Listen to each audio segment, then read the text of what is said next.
जिसने भगवान का साक्षात्कार कर लिया फिर उसका दोबारा जन्म नहीं होता। भगवान का साक्षात्कार नहीं होता तो दो कारण होते हैं। एक तो ये कि जैसे हम भजन तो कर रहे हैं पर अमुक भोग की चाह है। अब भगवत साक्षात्कार तब तक नहीं होगा जब तक ये चाह नष्ट नहीं हो जाएगी। अगर कोई और चाह है वो भगवत प्राप्ति नहीं होने देगी। अब हमारा शरीर छूट गया और वो चाह रही तो हमारे को स्वर्गलोक ले जाया जाएगा और वहां वो चाह पूरी कराई जाएगी जो मृत्यु लोक में थी। क्योंकि भजनानंदी रहे ना तो स्वर्गलोक में बहुतायत उस चाह की कर दी जाएगी। और उसको भोगने के बाद चूंकि सब माया में है तो एक दिन तो अरुचि होगी ही। जैसे खीर प्रिय है लेकिन कटोरी दो कटोरी तो आपको अरुचि हो जाएगी ना बराबर। तो जब उसको भोगों की जो चाह थी वो अरुचि हो जाएगी तब यहां उसका जन्म होगा।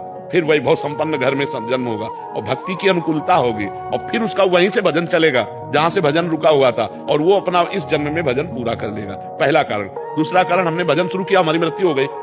कोई चाह नहीं है, भगवान की चाह है, पर हमने भजन शुरू किया हमारी आयु खत्म हो गई, मृत्यु हो गई, अभी भगवत साक्षात्कार हुआ नहीं तो उसको सीधे योगियों के कुल में जन्म, उसे स्वर्ग आदि लोक नहीं ले जाया जाएगा, सीधे योगियों के कुल में उसका जन्म होगा, भजनानंदियों के कुल में, और वहीं से भजन होकर वो पूरा हो जाएगा। तो आना जाना तब तक जब तक भगवत साक्षात्कार नहीं। तो भगवान का जो भक्त है वो जब भजन करके भगवत स्वरूप हो जाता है तो भगवान के नित्य धाम को प्राप्त होता है जहां से आना जाना नहीं होता। यद गत्वा न निवर्तन्ते तद धाम परमम हम, जहां जाने के बाद फिर इस मृत्यु लोक में नहीं आना होता। समझ गया?